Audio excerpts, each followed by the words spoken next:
Hey guys, it's Cassie, and as you can see, I have a little baby with me, and this is my little guy. So this is little Everett, and I'm just going to talk to you kind of about Everett's birth, just kind of so I can remember it too. But yeah, Everett is not due until April 5th, but here he is. He's a strong little guy. So around February 10th, you okay, Bubba?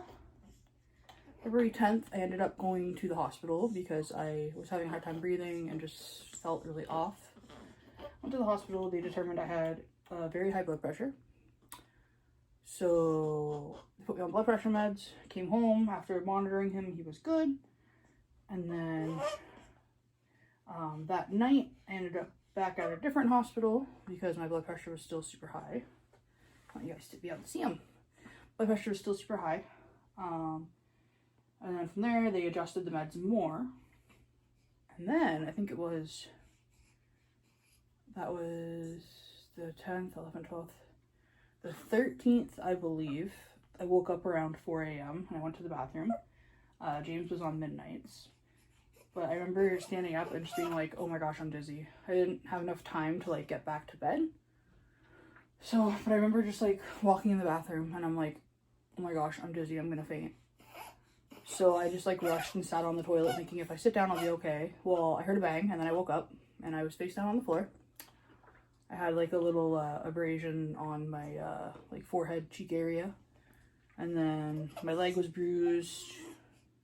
Bunch of marks. But anyway, I landed right on my belly, so I was freaking out because I was wanting little man to be okay. So I rushed back into bed, laid down, called 911, told them, hey, 32, I think at the time, weeks pregnant, had a syncopal episode. I'm in my bed now, but I fell right on my tummy and the baby's not moving. Because of course, this little man's been a little stinker the whole pregnancy. And when he needs to move, he doesn't. And then he was going crazy all the other times.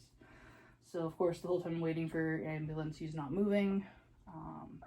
Whole ambulance ride to the hospital, which was like 45 minutes, not moving. So, totally thought we lost him. It was really scary. And then that ended up being a 6-day admission in the hospital to get my blood pressure under control. So, I ended up on 2 different blood pressure medications. So after 6 days, I went back home and then saw my OB. We discussed having an induction for today, actually, March 12th. So he was supposed to be induced at like almost 37 weeks. He also was very large for his age, as per ultrasounds. Like our last ultrasound, they dated him they estimated he would be 6 pounds, 8 ounces. And we were, I think, 33 weeks at the time. So he's a big boy. But yeah, so I ended up being admitted and then on all my medications. And then from there, we are kind of considered high risk. So they were watching my liver enzymes and my protein in my urine to make sure I didn't go into HELLP syndrome because they determined I had preeclampsia. So I was going for an ultrasound to check him out and then for blood pressure checks. So I was going to the hospital twice a week for appointments. And at my last appointment on February 23rd, the doctor came in and said, we're having a baby today. So James and I were not expecting that. I was expecting to get admitted until his due date, or until his induction date. But the doctor decided, nope, he's coming out today. So they induced my labor. They ended up inducing me because my platelets were really low. They went from 112 down to, I think it was 88. So quite a big jump. And after your platelets get lower than 80, they won't do an epidural on you. So anyway, the first thing I asked is this emergency C-section? They said, no, we're going to induce you. We're going to give you the Foley. So I was excited because I was going to get the experience of actually like laboring, which I really wanted. I had a feeling my entire pregnancy that it would end in a C-section just because the way he's always been a little stinker butt. Yeah, he has a mind of his own and just likes to do things difficult. So I just kind of had it in my head that I'd have an emergency C-section. So I was super excited that we were able to do an induction. So they put the balloon in around, I think it was 5:17 p.m. on February 23rd. And then right away they did the epidural. They didn't start it yet, but the doctor said if I drop lower than 80, they will not be giving me an epidural, and I wasn't about that. So they placed the epidural immediately. I think I had the epidural in before the IV. So the anesthesiologist put the epidural in, IV in I think both hands. They put me on MEG, so they determined that I was going into HELP syndrome, which is basically elevated liver enzymes. What is it? HE? High enzymes, low platelets. I think that's what it is. So I was having HELP syndrome, and basically that can lead to seizures and organ failure for mom. Baby was great the whole time. He was on the monitor, doing great. Very minimal decelerations, and when he did, it was usually when I was on my back. But yeah, basically my body was not reacting to the placenta. The placenta basically was trying to kill me. It was great for him, but for some reason my body just could not react to the placenta, so they were doing their best to get him out as soon as possible, but without a C-section, because I really did not want one, and he was doing good. So I labored all night. The epidural eventually got started, and then I could feel contractions, but you know, it wasn't pain, it was just the pressure, and I was just kept saying, like, this is so cool, like, never thought I would experience this, and like, I can feel it, but it doesn't hurt, and I can feel him moving, and like, I just loved the experience. And then they came in and they broke my water, and that was weird. I was not expecting it to be like that at all. I remember like telling the nurse, like, oh, I thought you guys put a bucket under me, and they just laughed. They're like, no, we just do it on the bed. And I was like, that's wild. So I couldn't feel contractions, but then like I would feel like the water, and I'm like, oh, this is a contraction. And then Everett was kicking me the whole time, so it was just great. Like, I loved the labor experience. My mom was there, James was there. They were both sleeping, and then I was just so excited that I couldn't sleep, so I was just watching them sleep and basically just sitting there, feeling Everett move and just waiting for him to come. So I labored overnight, but then I started feeling pain, and I noticed, like, hey, my legs, I can move my legs now. I don't know if my epidural is still working. So I told the nurse, and she did the ice check and felt it everywhere, so she did a top up, and then I think another top up. And I just said, yeah, no, like, this isn't working. I can feel it all again. So then I was really uncomfortable. And then another nurse came in and they looked, and my epidural was out of place. But at this time, my platelets were 69. So there was no way that they were going to do another epidural.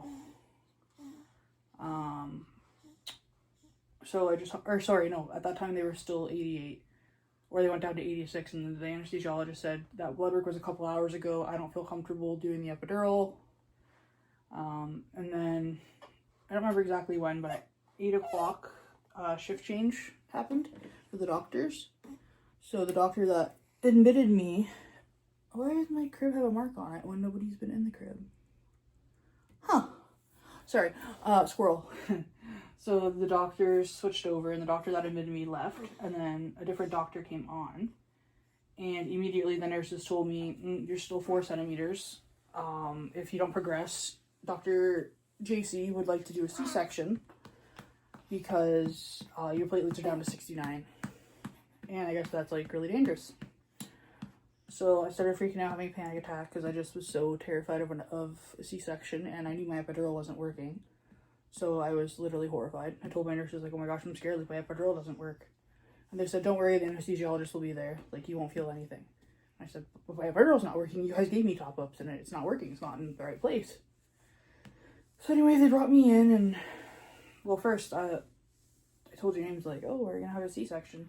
He goes, when? And I'm like, right now, babe. Like, they're prepping us. Like, we're having a baby right now.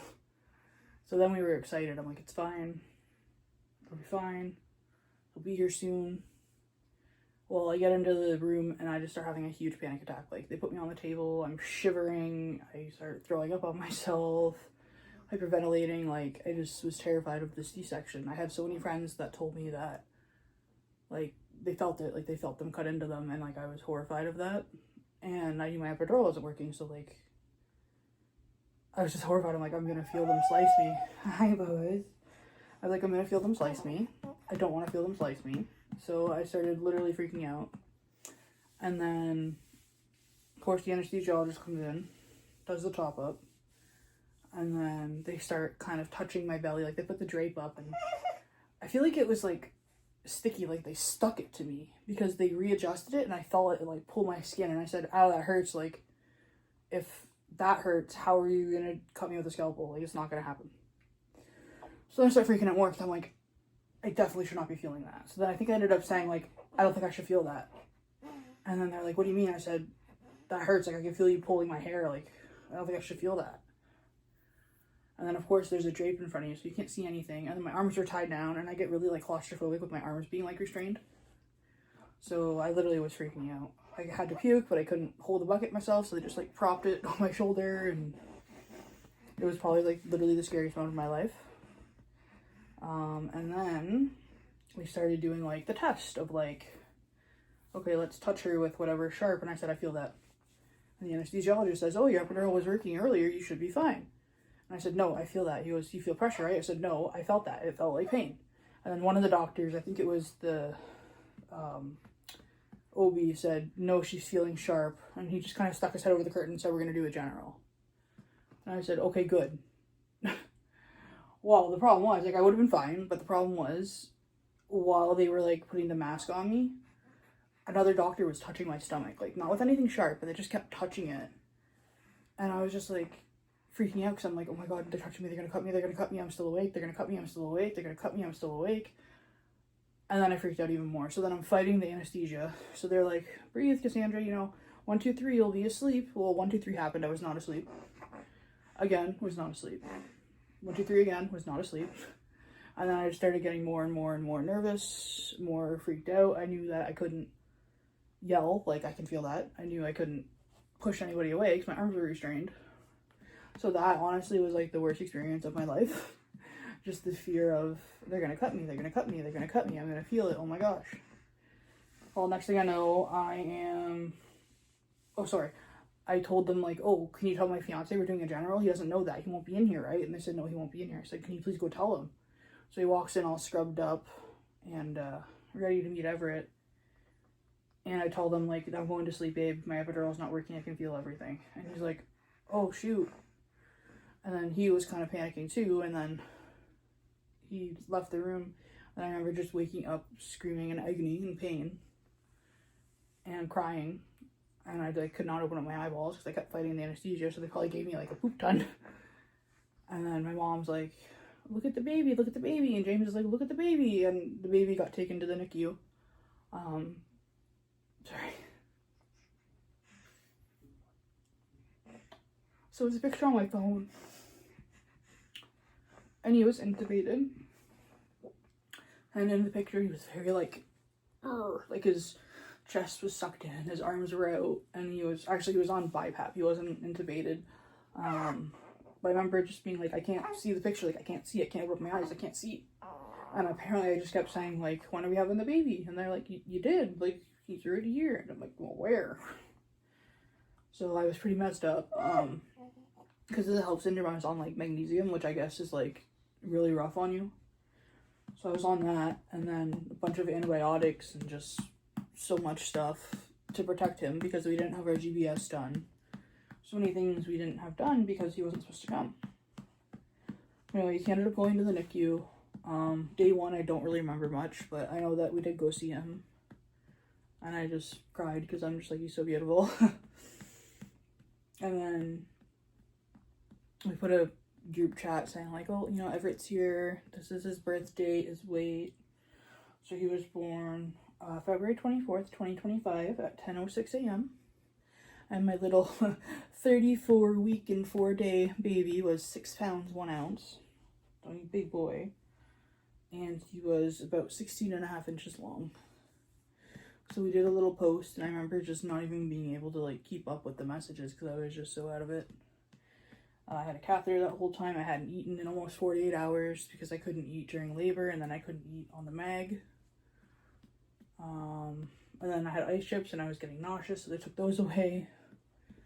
And then overnight, the NICU called us at, like, 1 a.m. and said, told the nurse, like, hey, have the parents come down to NICU And I just thought, oh my god, no. Like, don't tell me, like, he's gone. Like, anyway, so James and I went, and the first thing I noticed is, oh, he's intubated. So they had a little tube down his throat. And the first 2 days, he was, like, really agitated. So you couldn't touch him. He would just, like, posture and get angry, and they were ruling out seizure activity because he just kept doing this thing where he would, like, posture and just, he was very, very irritable and very unsettled. If you touched him, he would, like, jolt. So the first couple days, we couldn't even really touch our baby because he just wasn't tolerating it. And then he ended up with jaundice. Then he was in the blue lights.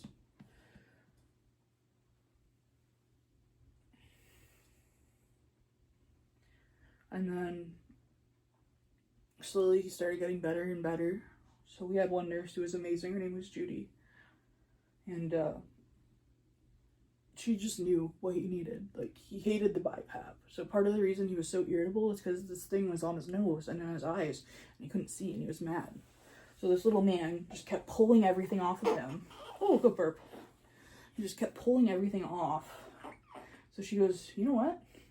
We are going to, instead of doing the mask, we're just going to do nasal prongs. So they do that. James and I go get lunch, and we come back, and this is the first time we saw, like, his face without the big mask on. And his hair, and I just cried. I'm like, he's so beautiful. I can't even handle it. And he's just looking around like he just, at that second, was a whole different baby. He was so excited because he could see. And he didn't have this thing in his face. And then, you know, the same nurse said, Mom, you have some colostrum here. Let's try to give it to him. So we put the syringe in his mouth, and he drank it right away. And for a preemie baby, that's huge. Especially a baby that's 6 weeks premature. So that was amazing. And then she also noticed, you know, a day or so after that he kept taking off his nasal prongs. So I guess she found him in the morning to do her assessment, and his oxygen was on the top of his head, and he was fine. He was satting perfectly. So she goes, you know what? I'm not putting it back on. So at the time, they were already working on weaning him down slowly off the BiPAP, and then they were going to put him on low-flow oxygen. But he just said, nope, I'm done. He took everything off.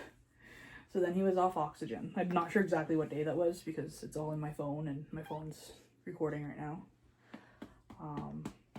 But yeah, and then he had his little NG tube because he couldn't eat by mouth when they have the BiPAP on, I guess. So he had the little tube in his nose to feed him. And she goes, well, since his oxygen's off, let's try to give him a bottle. So I had Kim come home that night. I only left the hospital 3 days total, the whole time he was there. And he was in the NICU for 13 days.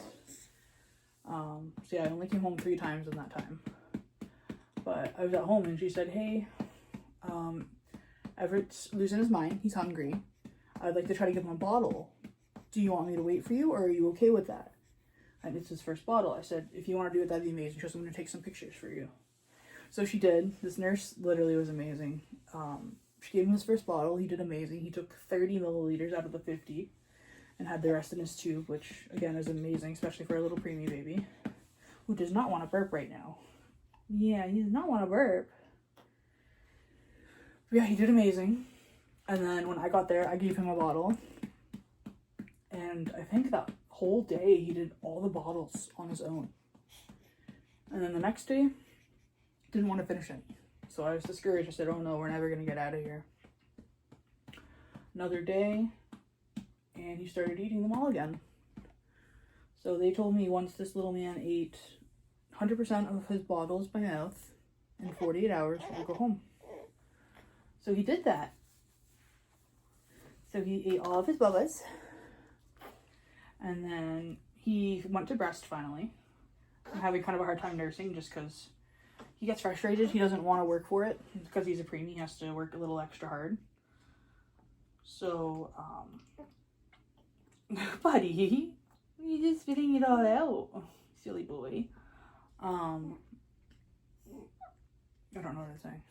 Oh, so we're trying to do kind of like nursing in the middle and then bottles every 3 hours. But yeah, this little man went from being on BiPAP to intubated to CPAP to nothing to eating completely by mouth to now being home, all within 2 weeks at 6 weeks early. So this man is a little superhero. My mom calls him Superman. As you can see, super strong, lifts his head up already.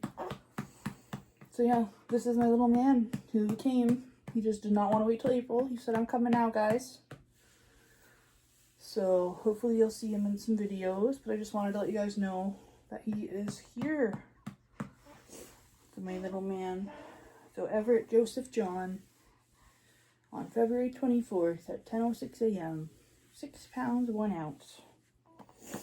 So we're still working on his nursery. There's stuff everywhere because I had the baby shower like 3 weeks before he came, and then I ended up in the hospital before that, so I haven't been here to do anything.